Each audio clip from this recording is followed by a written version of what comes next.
Michigan's passing game. It's not good. It's not good, but it's better than it used to be, at the very least. So if you're looking for a reason to say Michigan can hang around with Indiana this week, the reason, this is a crazy conversation to have when you consider what these teams were expected to be before the season. Now, I didn't think Michigan was going to be a Big Ten title contender, but I thought they'd be an 8-4, 9-3 football team.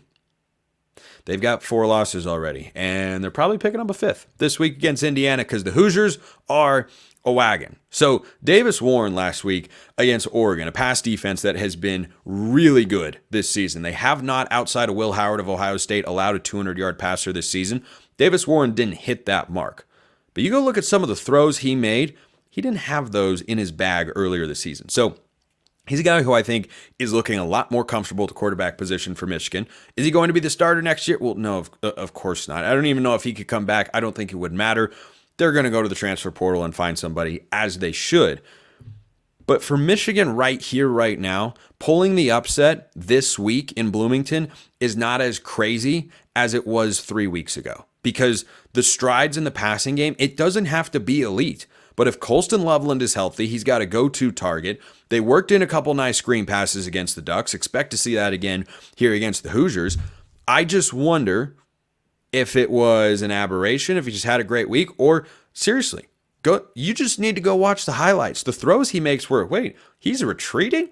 He's throwing, that guy's blanketed in coverage. That's a tight window throw. That's a 15-yard dig on 3rd and 12. Yeah, he made a lot of big-time throws. So if Michigan finds a way to run the football game against an Indiana defense that is a lot better than you think, they can absolutely hang around with the Hoosiers. I do struggle picking that as my official score prediction because Indiana has won 8 straight games against the spread. 8 straight. And I mean, you got to ride the wave until it goes the other way, right? So I think Michigan can make this more uncomfortable than those looking at this game at a glance would probably think. I'll take Indiana to win. I'll take them to cover. I don't think it's a big cover, though, which is essentially like not covering for Indiana with how they've been playing over the last 2 months. I'll take Indiana 34, Michigan 17. But it's closer than that in the first half. Hoosiers get the win and I think stay unbeaten. And the College Football Playoff Committee will do, drumroll please, absolutely positively nothing. Here's another one. Washington at Penn State. Washington is the best bad football team that is starting to realize it's kind of a good football team. So the Huskies beat USC last week. I didn't think they would, but the defense stood tall. And this is a Penn State team that still has all of their season's goals in front of them. I never had expectations for them to win the Big Ten. I thought that'd be Oregon, Ohio State. They're on that collision course unless Indiana is able to provide a serious roadblock for the Buckeyes. But for Penn State, going 11-1, yeah, that gets you in the playoff. Going 10-2 probably gets you in the playoff. Probably, not guaranteed, but probably gets you into the college football playoff. This is a Washington team that is good right until they aren't a lot of the time. But if they play more like they did against USC last week, they could go into Happy Valley and pull the upset here. And Penn State fans don't want to see that. Not in a whiteout game, not the week after losing again in gut-wrenching fashion to Ohio State, where the questions about James Franklin are once again being asked. Is he ever going to stop being this version of the Nittany Lions football program? And one day I think he could. The answer is just he's not going to do that right now.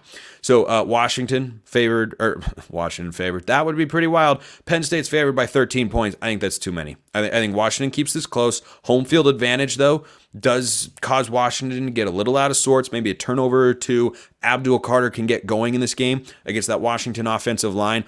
I'll take Penn State 27, Washington 20. They win the football game and Penn State gets a bit of a bounce back. How about the number 1 team in the country, Oregon? I don't know if Maryland could put up a fight here. I mean, they could, but not if Oregon comes out and plays the way they're capable of. This is just another one of those games that'll look like when Oregon played Illinois, when Oregon played Purdue, where you're going to watch the first half and go, all right, game's over. Then Oregon will take their foot off the gas in the third quarter, maybe score a touchdown in the fourth. But I think Oregon wins this game big, and I mean big, big, big. Their defense played well enough last week against Michigan, but didn't play its best. I think they get a little bit of a bounce back spot here. I will go 38-7 Oregon over Maryland. Purdue and Ohio State. Speaking of big point spreads, what do you think the point spread is on the big noon kickoff game this week? I mean, Minnesota-Rutgers is an objectively more exciting game because Minnesota's actually playing pretty good football right now. They just are. Or Michigan-Indiana should be big noon kickoff, but it's on CBS. Yeah, it's all a mess out there. But Ohio State is going to throttle Purdue. I have no inclination to feel good about Purdue.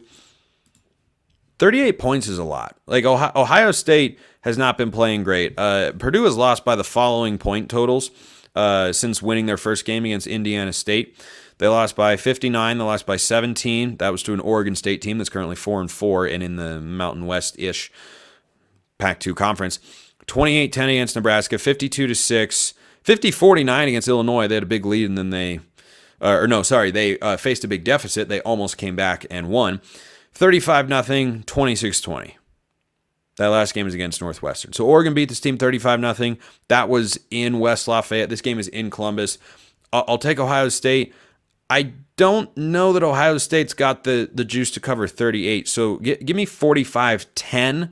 I'll take Purdue to cover that spread there against the Buckeyes because I don't know. That's more that says more about Ohio State than it does against Purdue. I don't have really a lot of confidence in Purdue in this game. I don't know if they can get 10 points.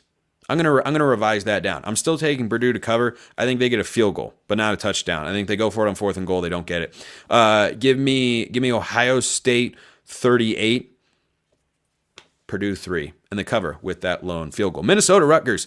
Interesting game. Did you know that PJ Fleck's team is 6-3, bowl eligible after being bowl eligible at 5-7 last year? They're 4-2 in the Big Ten. Minnesota's playing some pretty solid football. Max Brosmer, solid at quarterback. I like Darius Taylor at running back a lot for this Golden Gophers team. I'm taking the upset.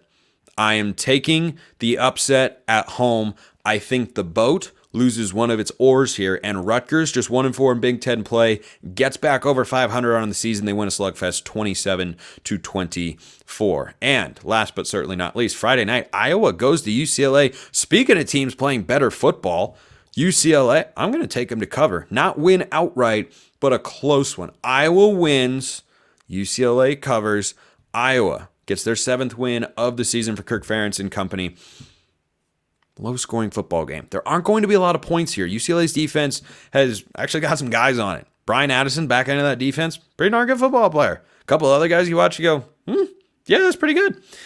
We'll see how many wins Deshaun Foster and company can get by the end of the season, but I'm going with Iowa to win. I don't think they cover that 5.5. Watch this. 17-14, boom, an Iowa Classic. Game, set, match. That's how the Big Ten is going to play out. Every game guaranteed to be 100% accurate with those score predictions. Appreciate everyone listening. I'll see you next time. And until then, hope you have a wonderful rest of your day.